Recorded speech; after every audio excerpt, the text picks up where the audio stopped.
بینرانی ئازیز سڵاوتان لەبێت. خۆشەویستان لە ئەڵقەی یەکەمی دیدار و گفتوگۆمان لەگەڵ بەڕێز دکتۆر مکەڕەم تاڵەبانی سیاسەتمەدار و یاساناس باسمان لە سەرەتای بەشداری سیاسی ئەو دروستبوونی کۆمەڵی دارکەر و حیزبی هیوا و بارودۆخی کورد لە کەرکووک لەو ڕۆژگارەیە و چەند تەوەرێکی تایبەتی کرد. لە ئەڵقەی دووەمی دیدارەکەماندا درێژە بە گفتوگۆ دەین بۆ قسەکردن لەسەر ململانێ نێو خۆی و کێشە و گرفتەکانی نێو حیزبی هیوا و دواتر هەڵۆشانەوەی ئەم حیزبە و گۆڕینی ئاراستەی سیاسی دکتۆر مکەڕەم تاڵەبانی لە حیزبی هیواوە بۆ نێو ڕیزەکانی حیزبی شوێعی و کۆتێتای ساڵی 1963 و هەروەها کێشە و ململانەکانی نێوان حیزبی شوێعی و حکوومەتی ئەو کاتی عراقی و پەیوەندیەکانی نێوان پارتی دیموکرات و حیزبی شوێعی و چەند تەوەرێکی تایبەت لە ئەڵقەی دۆمە درێژە بە گفتوگۆ دەین لەگەڵ بەڕێز دکتۆر مکەڕەم تاڵەبانی یاساناس و سیاسەتمەدار. دکتۆر گیان جارێکی کە بەخێر بێت بۆ بەرنامەکە خۆشحاڵین بە ئامادە بوونت. ئێمە لە ئەڵقەی یەکەمی دیدارەکە باسمان لە دروستبوونی چۆنێتی دروستبوونی کۆمەڵی هیوا کرد. لەم ئەڵقەیە هەوڵێن هەندێک لە کێشە و ململانە نێوخۆیەکانی حیزبی هیوا باس بکەین. حیزبی هیوا بڕیارە کە ئەو کادیرانی کە لایەنگیری شوێعێتیان ئەکرد لەو کاتەیە لە ناو حیزبا دەربکات. ئەوانەی کە شوێعی بوون لە ناو حیزبی هیوایە بڕیارە دەریان بکات. دکتۆر مکەڕەم تاڵەبانی ژێکێک بوو لەو کەسانە. من یەکێک نەبووم لەو کەسانە ئەو وەختەی کە ئەو ڕێکخراوە بوو بە ناو یەکێتی تێکۆشین من پەیوەندیم پیانەوە نەبوو عەلاقەم نەبوو لەگەڵیانە. لە پاشەوەی ئەوان خۆیان هەڵ کرد و چوونە حیزب شیوعی لە هیوا دەرکرابوون. ئەو وەختە من لە ساڵی 45 لە نهایەت ساڵی 45 لە پاش دامرکانی شۆڕشی کورد لە ساڵی 1945 حزب هیوا کە تێک چوو منیاڵە چوومە حزب شیوعیەوە لەو ڕێکخراوە نەبووم. بۆچی بڕیاری دەرکردنی شوێعیەکان درا لە ناو حیزبی هیوایە؟ لە سیاق شۆڕشی 1945 کە لە کوردستانە ڕوویدا بۆ یەکەم جار گەلێک لە ڕۆشنبیران و لە سەران و لەمانە اشتراکیان کرد لە شۆڕشێک عەشایریەوە بۆ شۆڕشێک نەتەوەیی. لەو شۆڕشەیە حزب هیوا نەیتوانی یارمەتیەک یا بەشداریەک جدی بکات لەو شۆڕشەیە. حتا سکرتێر حزب شیوعی فەهد لە جەریدەی قاعیدەیە لەسەر مەقالەیە مقالێکی نووسی بوو بەناو الشعب الكردي بحاجة إلى حزب العمل لا حزب الأمل. يعني أيوت بهزاران لاو سياسة مدار هن لم حزبها كوبونته بلام حزب تربية وهناك بتوانت لنوع شورشيكايا لنوع كارك جماورية بجدارك جدي بكن لبروا حزبش هەستی بەوا کرد کە مەلا مستەفا لەوە خۆی نامەیەکی نووسی بۆ ڕەفیق حلمی ئەڵێ حزب هیوا بتوانێت مزاهرات ومانەڵ سێر ڕێگەکان ببڕێ دژی حکوومەت حرەکەت بکاتی بکە هیوا هیچی بۆ نەکرا. بەڵام لەو فترەیە کە ماجد مستەفا بووە وەزیر دەولە لە حکوومەت حەمدی پاچە چییە هیوایەکان وایان هەست کرد کە ناوە مساومەیەکیە لەبێن ڕەفیق حلمی و لەبێن ماجد مستەفا داوایە کرد ئەو بکاتە جێگیری سەرۆکی حزب ئەویش ڕێگا پاک بکاتەوە بۆەوەی کە ڕەفیق حلمی لە وەزارەتە ئیشتراک بکە.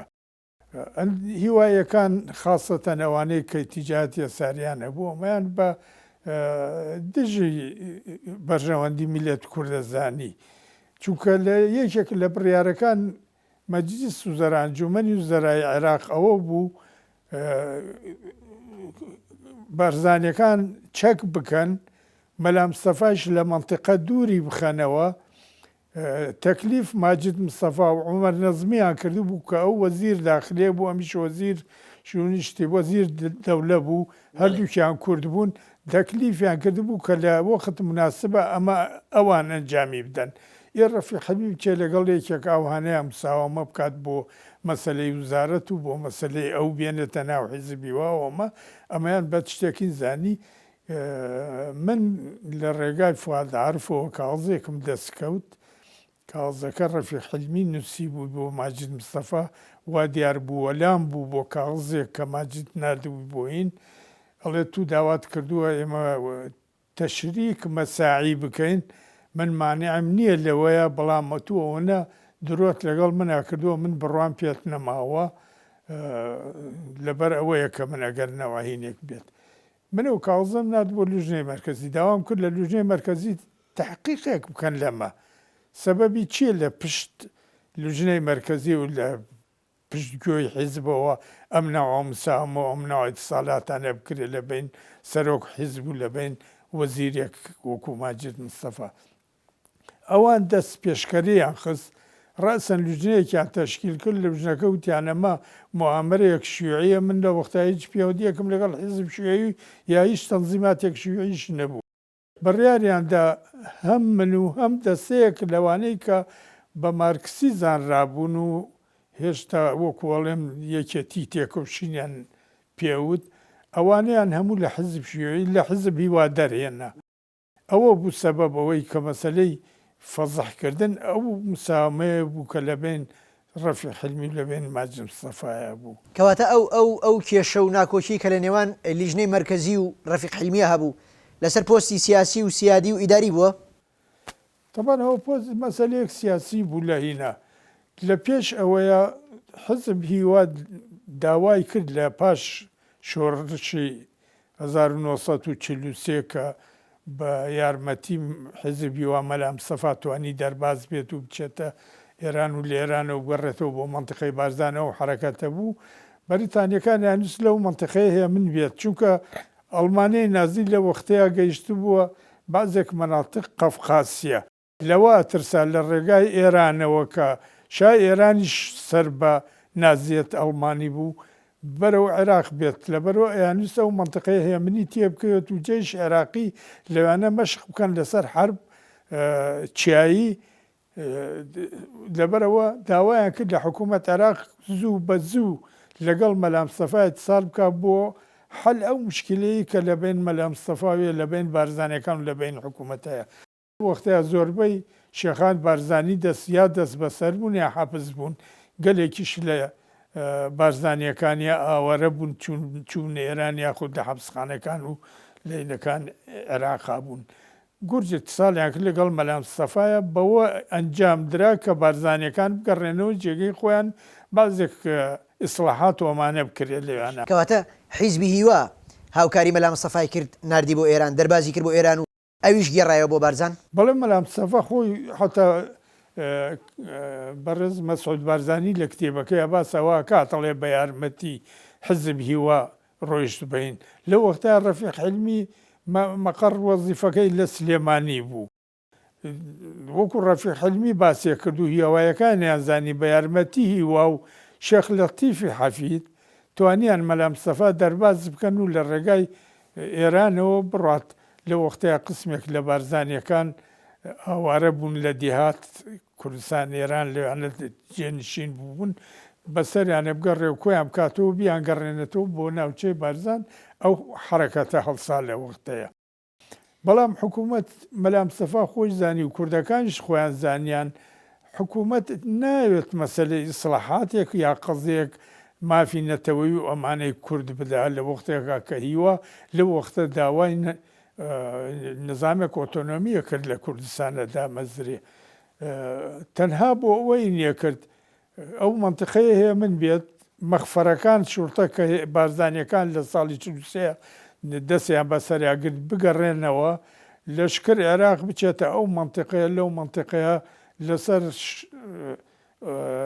شێواز حرب چیاییە مەشق بکرێت چونکە ئەو مەترسی هەبوو کە ئەڵمانیا لە ئێرانەوە بەرەو عێراق ومانە هێرش بەرێتە سەر عێراق لەبەرەوە داوایانە کرد لە حکوومەت کە بە جۆرێتتر بێت حتا نورەدین مەحموود لە وەختەیە کە مدیر حرەکات بوو لە وزارەت دیفاع راپۆرتێکی نووسی بوو ئەڵێ زابتان فەرقەی دوو لەبەرەوەی زۆربەیان کوردن بەجددی شەڕ ناکەن لەگەڵ بارزانیەکانە. بەس ئەوترێ حیزبی هیوا بەیاننامەیەک دەرەکا لەو کاتەیە داواکە لە جێیشی عێراقی کە شەڕ لەگەڵ بەرزانیەکان نەکەن.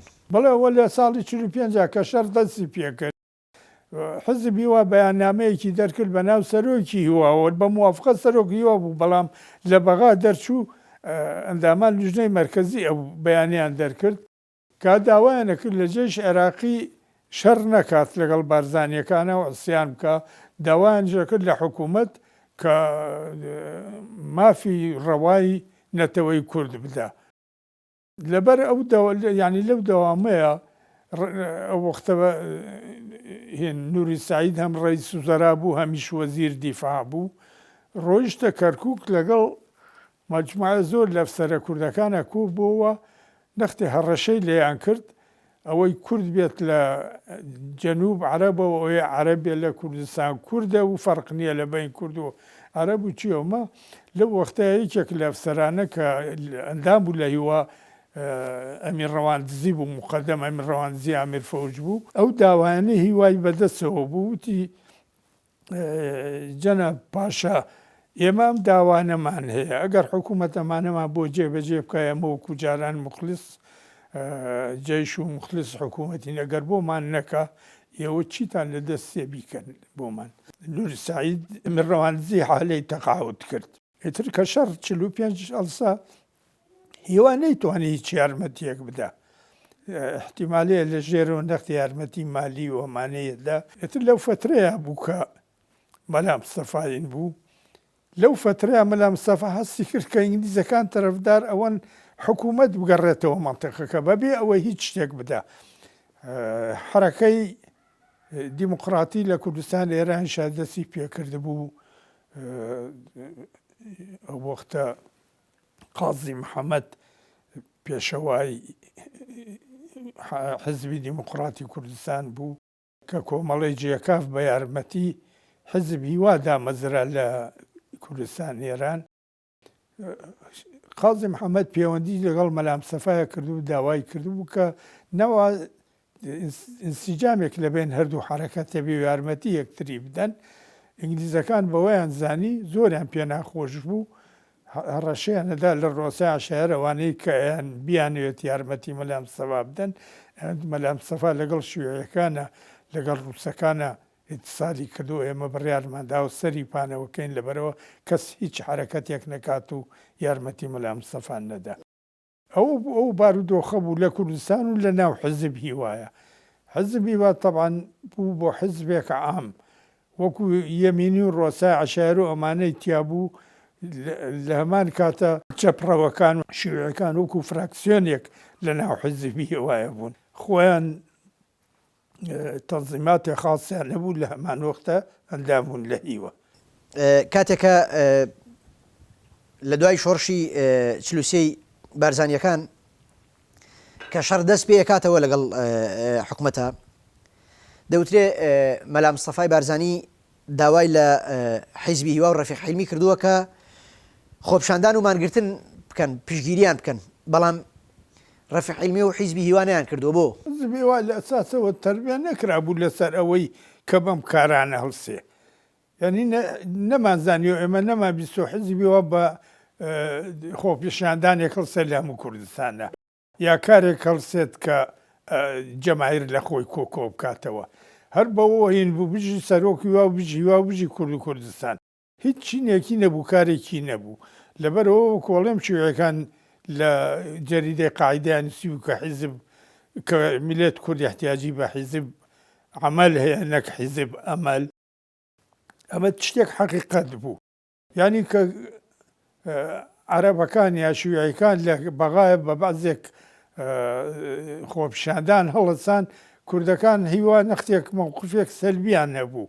لەو وەختیا منەوە ئیتیجاهێکی ساری مەبوو، داوایان لە منە کرد کە کوردەکان لە کولێ حقوق هان بدەن بۆەوەی ئەوانش بەشداری بکەن. چوم بە ژوورەکان سوڕامەوە وت دەوام مەکەن لە هینادە لەگەڵ ئەمانە دەرچن بۆ نمایش و بۆ خۆپیشاندان. حیزبی هیوا دەستی هەبووە لە دروستکردنی کۆمەڵی ژێکافی ئێرانە. ئەم قسەیە چەند ڕاستە؟ ئایا پەیوەندیەک هەبوو لە نێوان حیزبی هیوا و کۆمەڵی ژێکافە؟ لەو وەختەیە حزب هیوا میرحاجی نردبوو ئێران کە بزانێک بارودۆخ وەزە ئێران چۆنە. لە ئێرانە تەبان حرەکەتێک و تیجاهاتی قەومی هەبوو لەینە بەرەو ئێساریش بوون. میرحاجیش خۆی تیجاهاتێک ئێساریشی هەبوو. وازانرابوو کە ئەفسەرێکە لەو سارانەی چەپڕەوان لە ناو لەشکرێرە کە ئەو چووەوانە لەگەڵ بازێک ڕۆشنبیران و ئەمانەی مەهابادە کۆبوونەوە لە شوێنێکە بڕیاریاندا کۆمەڵی ژێکاف دامەزرێن.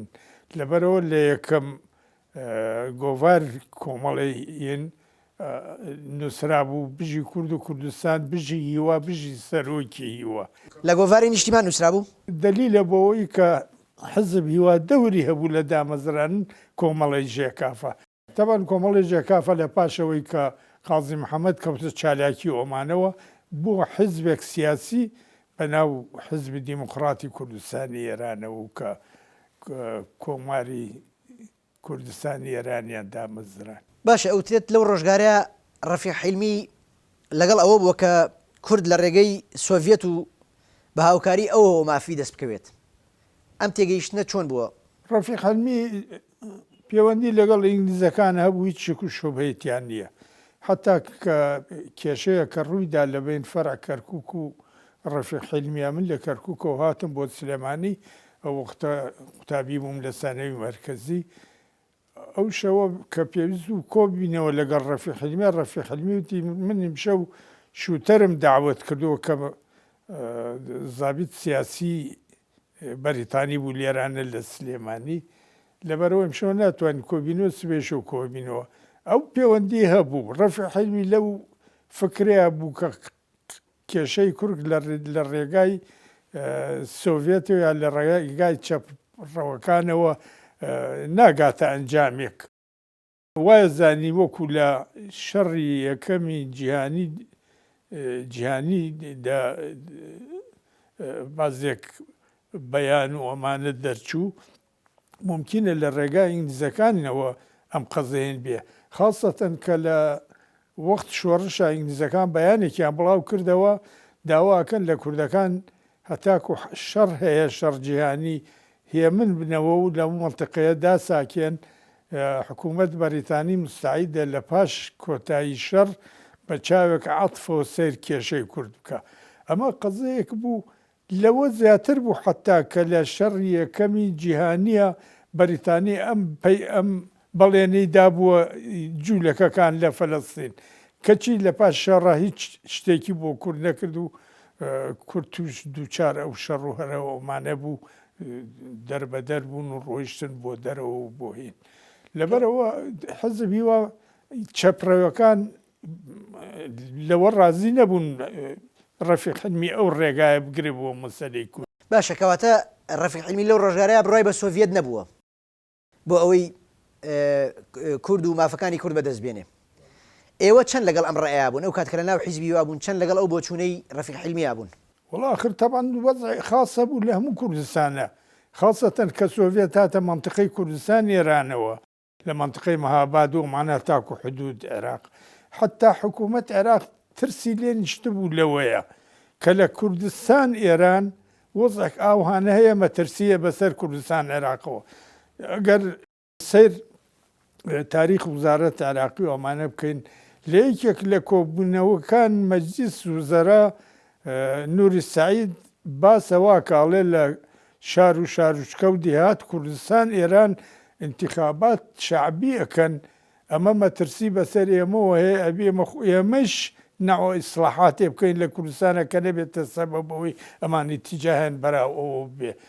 تاڵێت ئەڵێ لە مزەکەرەیە کە تەقدیم حکوومەتی کرد وەختی استیقالەی کرد وەختی حکوومەت بە قسەی نەکرد بازێکی ئیسلاحات و ئەمانە بکات لە کوردستانە یعنی عەبدیلله کە هین بوو بە قسەی نەکرد ئەڵێت هەموو عێراقی احتیاجی بەو ئیسلاحاتە هەیە بۆ ئەوەی قەزێ نەشکێت بەسەر خۆمانە ئەبێت ئەو ئیسلاحا بکەین. بەڵام لە کوردستانە ئەتوانین ئێمە پەیوەندی هاوکاری لەگەڵ شخصیات سیاسی و ڕۆشنبیری معتەدیل کورد بکەین بۆ ئەوەی کە نەوە ئیسلاحاتێک ئیداری و ئیجتیماعی ئەومانە لە کوردستانە بکرێ. ئەمە لە مزەکەرەکەیان نووسێتی کە ڕەتی کردوەتە ئیستقالەیەوە بۆ حکوومەت. ئەیزانی کە حکوومەت ئەمە ناکە، ئەیزانی وەزعی خاص ئاوانە هەیە لە کوردستان ئێران تاسیر لەسەر هینەکە. لەبەرەوە بەنسبەت چەپڕەوەکانەوە سەیر وەزع عالەمیانە کرد. وەزع عالەمی لە حرب بەرەو کۆتایی تێت سۆڤێت سەرەکەوێت لە دژ ئەڵمانەی نازی. بە سوورەتێک ئام ئینگلیزەکانیش تەشجیع ئەویانە کرد کە خەڵک نەبێتە نازی لە دژ نازی بێ و بەرەو دیموکڕاتیە تۆمانە بێ، خەڵک لەوە زیاتر بەرەوە ئێستاریشە ڕۆی. لەبەرەوە ئیتیجاهێک ئەوها نەبوو لە ناو حزبی وایە، هەروە ئیتیجاهێک ڕاستڕەویشە بوو، بەڵام لە نیتاقە زۆر تەسکە دژی ئەمە. یە ڕەفیق حلمی تەرەفدارەوە بوو کە لە ڕێگای ئینگلیزەوە بێ لە ڕێگاینە، بەڵام وەکوەڵەن قازی محەممەد و جەماعەت لەگەڵ مەلام سەفایەت پەیوەندیان پیا کرد بوو، ئیتیجاهیان وەها بوو کە لە عێراق وەزعێک ئاوا بخوڵقێ وەکو لە کوردستان ئێرانە هەیە و ئەگەر هات و شکستێکیشی هێنا کوردەکان ینی شۆڕژگەرەکان بکشێنەوە بچن بۆ کوردستانی. باشە، ئەوترێت لە ساڵی 1945 دکتۆر مکەڕەم تاڵەبانی لە حیزبی هیوا دەرەکرێت. ئەم قسەیە چەند ڕاستە؟ من دەرکرام لە حزب وەکو وتم لەسەر مەسلەی ئەو نامەی کە دەسم کەوت ینی ئەوەی عکسە کرد کە مساومەیەک لەبێن ڕەفیق حلمی لەبێن ماجد مستەفایە. من داوام کرد لە لیژنەی مەرکەزی تحقیق بکەن لەو مەسەلەیە، بەڵام ڕەفیق حلمی دەست پێشکەری کرد لیژنەیەکی دانا لە ڕاست گێڕەکان حزبی هیوا لە لیژنەی مەرکەزی بۆ تحقیق لەگەڵ ئێمەیە.